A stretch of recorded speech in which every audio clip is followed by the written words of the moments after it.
People will often say, "Where all the good men gone? Men are trash." Like, why won't people step up to defend women? But as I said earlier, again, very recent perspective of the last 100 years that people think that.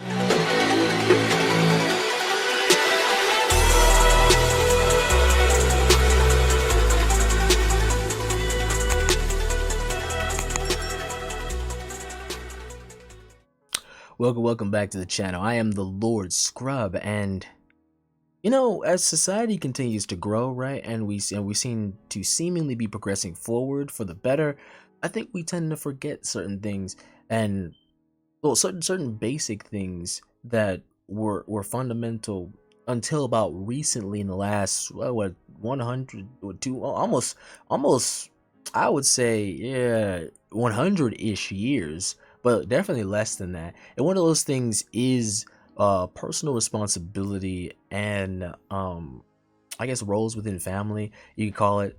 But I have a clip for you guys on Facebook that really kind of like that really I'm sure set some people a certain way, but I do think he speaks to some, like, he speaks from a perspective of an individual that kind of exposes a greater issue when it comes to individualism at its core. And so let's listen to him, and then we're going to talk about some scriptures. Women roommates that their dads expect you to protect the house. One of my roommates' pops came up to me recently and he was like, "Hey Max, as the man of the house, you're gonna have to protect it." And I was like, "Bro, as the man of the house, I don't love your daughter. I'm like, we all pay the same in rent and she got the biggest room. If your daughter gets dragged out by her ankles, she's it."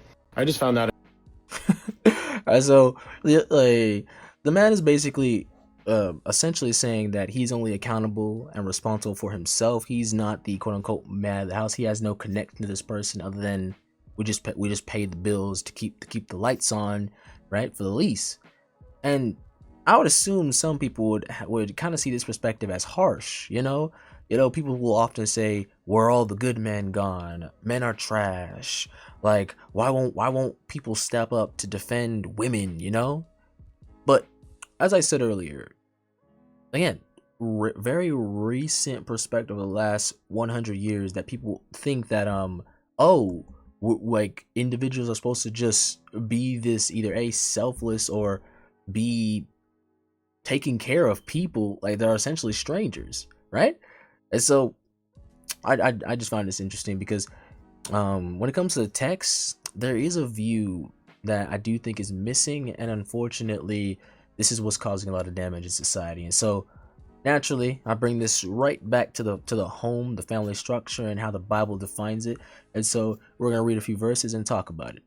Psalms chapter 127 verses 3 to 5 says this: "Behold, children are the heritage, or a heritage from the Lord, the fruit of the womb a reward." And so the implication here is that children are a good thing. If you're pregnant, your pregnancy is a blessing from God. It is essentially God, like, allowing you to bear life.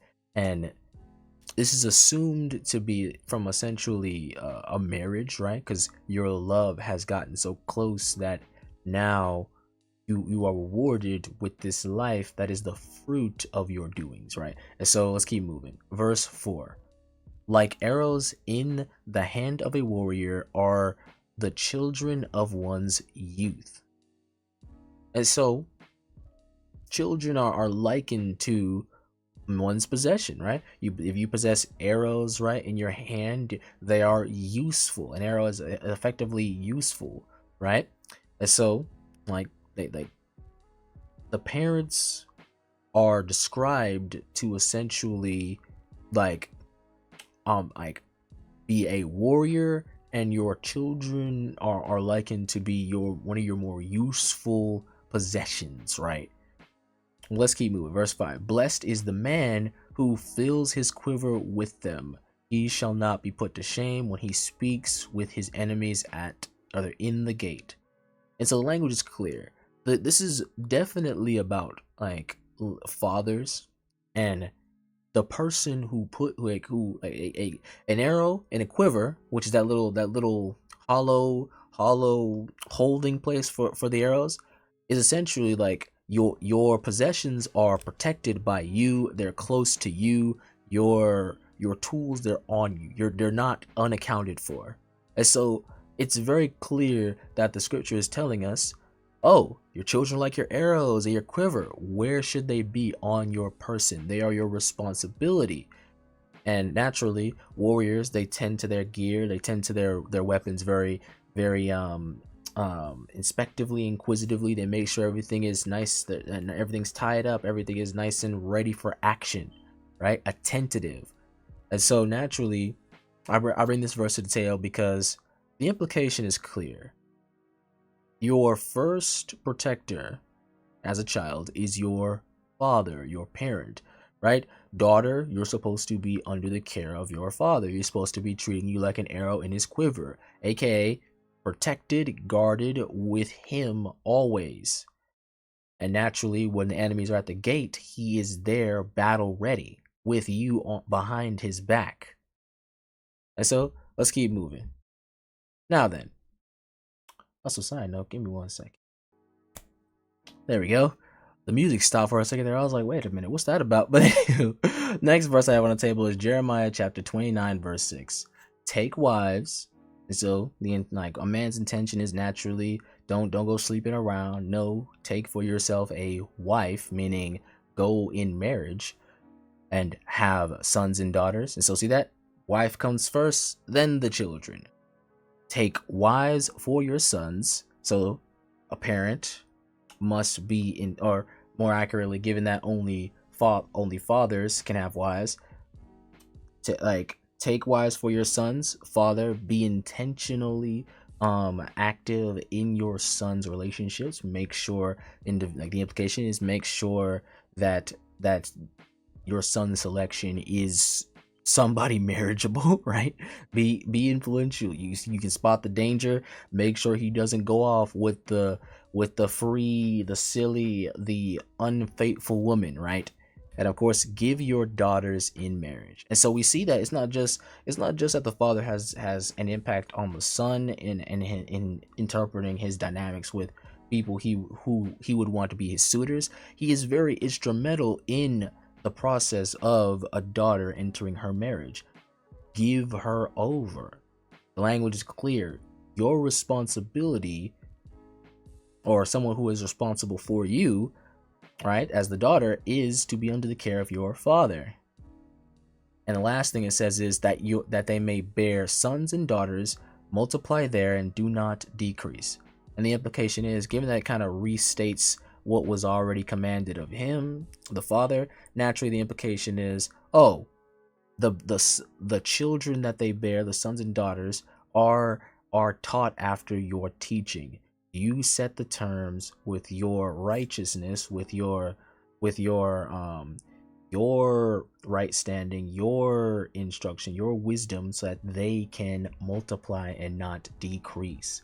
And actually, these verses are in context in context with their respective chapters, but I do think we can take a lot of key information from this, because yeah, like I said, it's a very modern invention that individuals essentially aren't under the responsibility of their elders, right? Versus just a random stranger in the rent, in the apartment. Let's keep moving. Ezekiel chapter 16 verse 44 says, behold, everyone who uses proverbs will use this proverb about you, like mother, like daughter. Now, truthfully speaking, if anyone's read the book of Ezekiel, very let's just say very God needs to get his people on his agenda, and they are not doing what he says they should do, and so he has to give a good word of correction, and he's using the prophet Ezekiel to do that. And so chapter 16 is very harsh to God's people at this time, because they're messing up really bad. And so naturally, in context, verse 44 is not so good for I guess, let's just say the purpose of its proper usage. But I do think it does give a key understanding that can be helpful. Like mother, like daughter. That's what I want to emphasize. A mother is in the care of her husband.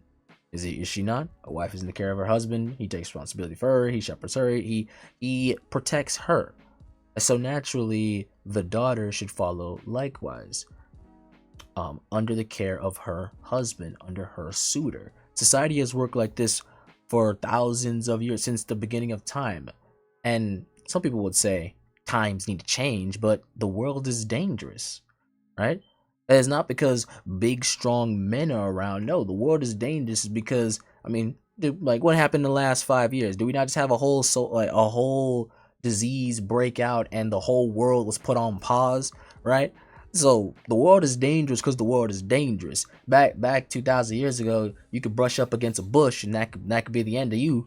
You could get pricked by a rock and suddenly a cut can spread into an infection, and just like that you're cooked. So the point is, the world has always been and always still is a dangerous place. And I do think that when we forget that, and we forget the mentality and the truth of how society has worked and operated, that the household structure was a very strong defense. Father protecting his family, mother nurturing her children, and the order being framed around that support pillar, i.e., the man, or as some people call it today, the patriarchy, like has literally set the terms for why we have survived. Now, we've seemingly baby-proofed the world, and that's why people seem to have this perspective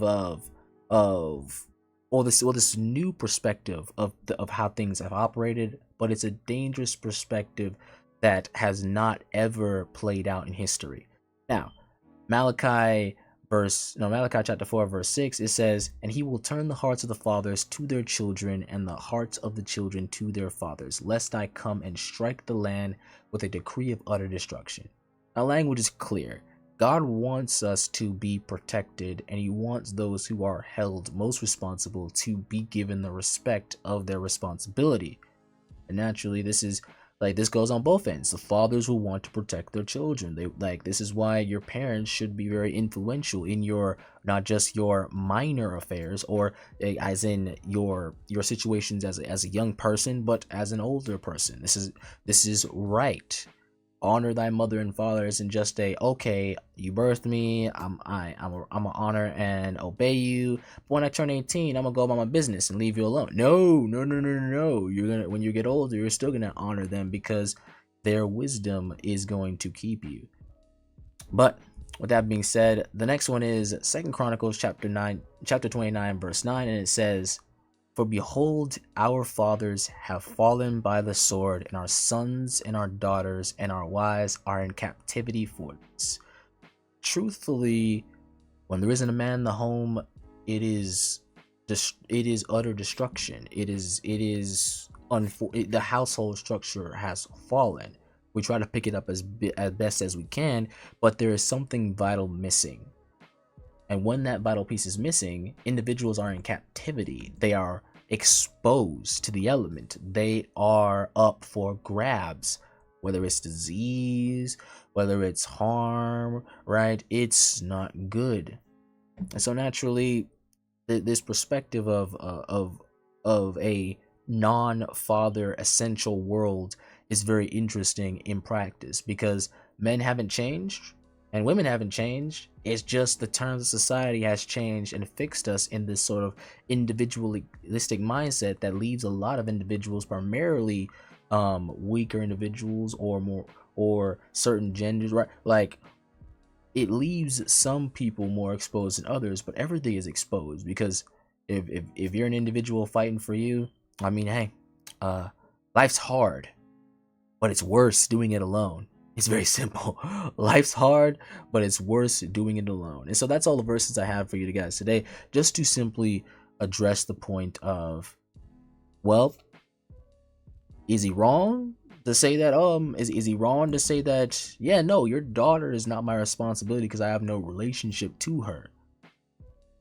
I'd say no, he's not wrong. Society is very weird in pushing these individualistic values to kind of press us into this more, okay, I only have to depend on me and just me, and that's it. No, this is wrong. This is dangerous. I mean, especially long term, right? Like, the older you get, the more frail you get. And the more frail you get, the more you have to rely on other individuals. And if you are alone, then the more exposed you realize you are in these instances.